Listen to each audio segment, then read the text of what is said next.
अस्सलाम वालेकुम, नमस्कार, प्रणाम, राम राम, सत श्री अकाल सभी देशवासियों को। कर्नाटक के शिवमोगा हर्ष नामक युवक की कुछ लोगों ने मार मार कर हत्या कर दी। उसका गुनाह क्या था ये मुझे समझ में नहीं आ रहा। क्या वो हिजाब के हिसाब से प्रोटेस्ट कर रहा उसका ये गुनाह था, या वो बजरंग दल से जुड़ा हुआ था उसका ये गुनाह था। हमको ये समझ में नहीं आ रहा है कि उसका मारने के पीछे कारण क्या है। जो कुछ भी हुआ है बहुत गलत हुआ है, क्योंकि क्या है, जो ये बड़े बड़े नेता लोग हैं ना, जो बोल रहे थे कि क्या है मालूम है हम हिजाब के हिसाब में प्रोटेस्ट करेंगे, ये करेंगे, क्या हुआ? कुछ भी तो हुआ नहीं। बिल्कुल करो, प्रोटेस्ट करो, किसने मना किया? वो बच्चा भी तो प्रोटेस्ट ही कर रहा था ना। उसको ऐसा मारने का पीछे कारण क्या है? इस बात का विषय हम लोगों को सोचना चाहिए। ऐसा बहुत गलत तरीका है ये काम करने का। प्रोटेस्ट करना सबका है, क्योंकि ये सेकुलरिज्म है। यहाँ पे सबका कार्य चलता है, सभी अपने अपने हिसाब से धर्म से अपन प्रोटेस्ट कर सकते हैं, मगर ऐसा मानना गलत बात है। अब उसके बाद जो हुआ है उसके पीछे कौन कौन आएगा? वहाँ के लोगों को भुगतना पड़ेगा, जो कुछ भी भुगतना है।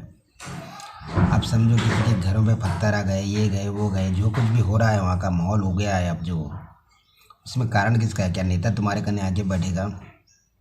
कोई नेता तुम्हारे को कुछ करेगा? कुछ भी नहीं करेगा। अब उसमें पीसने वाला कौन है? सिर्फ आम आदमी और गरीब आदमी। गरीब आदमी पीसेगा, नेता लोग कुछ भी नहीं करेंगे, वो सिर्फ भाषण देंगे, चले जाएंगे। अब उनके भाषण के ऊपर आप लोग ऐसे काम कर रहे हैं, समझो करो, कोई बात नहीं।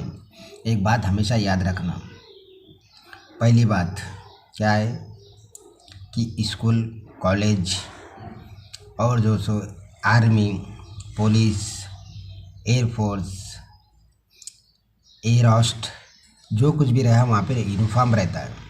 वो यूनिफॉर्म के हिसाब से सबको चलना पड़ता है, ना कि हमारे हिसाब से चलना चाहिए। यहाँ तक कि एयरटेल ऑफिस में भी जाएंगे तो आपको यूनिफॉर्म पहनना पड़ेगा, जियो ऑफिस में भी जाएंगे तो आपको यूनिफॉर्म पहनना पड़ेगा, और यहाँ तक कि सिक्योरिटी में भी अगर आप जॉब करने जाओगे तो यूनिफॉर्म पहनना पड़ेगा। बगैर यूनिफॉर्म का कुछ भी नहीं होगा। ये चीज़ को ध्यान में रखना चाहिए हम लोगों को, और सोचना चाहिए कि हम जो प्रोटेस्ट कर रहे हैं वो सही है या गलत है। हम शेर है या शेरनी है? अरे हम शेर है शेरनी है? कहाँ पे शेर है शेरनी? अरे शेर शेरनी तो जंगल में रहते हैं यार। हम लोग तो यहाँ पे रहने वाले हैं, इंसानों के साथ रहने वाले हैं। तो हम एक इंसान दूसरे इंसान की भावना की कदर करना चाहिए, समझना चाहिए कि भाई ये भावना क्या है, क्या हिसाब से चल रही है।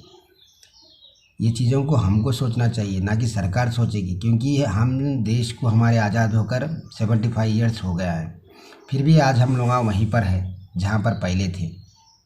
हमने आज भी वही हिंदू, मुस्लिम, सिख, ईसाई यही कर लेते बड़े, बाकी दूसरा कुछ काम ही नहीं है हम लोगों को। क्योंकि आज हम टेक्नोलॉजी के हिसाब से जी रहे हैं, और टेक्नोलॉजी की दुनिया में बहुत आगे बढ़ चुके हैं।